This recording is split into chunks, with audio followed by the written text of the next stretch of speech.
আধুনিক যুগে যুদ্ধক্ষেত্রে মূর্তিমান আতঙ্কের নাম ড্রোন। রাশিয়া ইউক্রেন যুদ্ধ বা হামাস ইসরায়েল যুদ্ধ, সব জায়গাতেই আমরা দেখতে পেয়েছি এর ভয়াবহতা। পাইলটবিহীন এই আকাশযানগুলো আজ যে কোনো বাহিনীর মাথা ব্যথা কারণ, আর বাংলাদেশ সামরিক বাহিনীও তার ব্যতিক্রম নয়। আর তাই তো বাংলাদেশ সরকার গত বছর তুরস্ক থেকে 6টি বায়ারাক্তার TB2 ড্রোন ক্রয় করে বাংলাদেশ সেনাবাহিনীর জন্য। আর আজকে আমরা কথা বলবো এই ড্রোন নিয়েই। ওকে, আর কথা না বাড়িয়ে চলুন মূল ভিডিওতে যাই। Just hit the subscribe button and let's go. Bayraktar TB2 হল তুরস্কের তৈরি সার্ভাইল্যান্স এবং আক্রমণকারী ড্রোন। এটির নকশাকার হলেন সেলজুক বায়ারাক্তার। তুর্কি ভাষায় বায়ারাক্তার শব্দের অর্থ হল পতাকাবাহী। এটি তুরস্ক বিমান বাহিনীর জন্য প্রাথমিকভাবে নকশা করা হয়েছিল।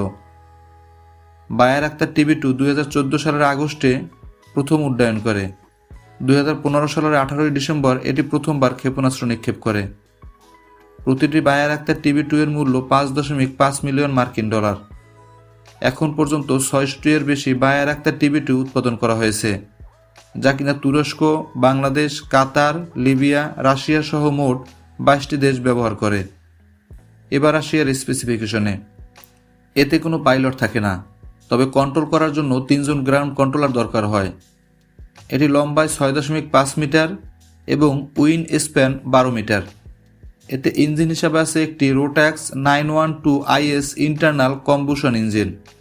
এটির ফুয়েল ক্যাপাসিটি 300 লিটার এবং maximum take off mass 700 kg. এতে ফুয়েল হিসাবে পেট্রোল ব্যবহার করা হয়। এর ম্যাক্সিমাম স্পিড 222 কিলোমিটার প্রতি ঘন্টা, ম্যাক্সিমাম রেঞ্জ 4000 কিলোমিটার এবং সর্বোচ্চ অপারেশনাল উচ্চতা 18,000 ফিট। এতে আর্মামেন্ট ক্যারি করার জন্য হার্ড পয়েন্ট আছে 4টি। এর সাথে সর্বোচ্চ 650 কেজি রকেট, মিসাইল এবং বোমা বহন করা সম্ভব। বায়ারাক্তারের স্পেসিফিকেশন এবং রিসেন্ট হিস্টোরি দেখে বোঝা যাচ্ছে এটা ক্রয় করা অবশ্যই আমাদের দেশের সামরিক বাহিনীর জন্য অর্ধি হয়েছে।